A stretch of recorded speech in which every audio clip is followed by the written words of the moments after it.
नमस्कार मित्रांनो, आज आपण निळू फुले यांच्या पत्नीविषयी माहिती जाणून घेणार आहोत की त्यांची पत्नी कोण आहे आणि कशी आहे. पण हे जाणून घेण्याआधी तुम्ही चॅनलवर नवीन असाल तर चॅनलला नक्की सबस्क्राईब करा. निळू फुले हे मराठी चित्रपटसृष्टीतील ज्येष्ठ कलावंत नेते होते. निळू फुले यांनी कथा आखलीच्या कायद्याची आपल्या अभिनयाची सुरुवात या लोकनाट्याद्वारे केली. निळू फुले यांचा जन्म 4 एप्रिल 1930 पुणे येथे झाला आणि मृत्यू 13 जुलै 2009. निळू फुले यांच्या वडिलांचे नाव कृष्णाजी फुले असं आहे आणि आईचे नाव सोनाबाई फुले.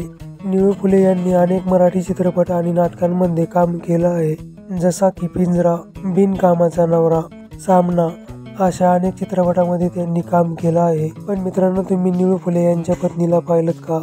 तर त्यांच्या पत्नीचे नाव आहे रजनी फुले. निळू फुले यांनी 1975 मध्ये रजनी फुले यांच्याशी लग्न केले. रजनी फुले यांचे 2011 मध्ये निधन झाले. तर मित्रांनो, तुम्हाला निळू फुले आणि रजनी फुले यांची जोडी कशी वाटली हे आम्हाला कमेंट करून नक्की सांगा आणि चॅनलवर नवीन असाल तर चॅनलला नक्की सबस्क्राईब करा. धन्यवाद.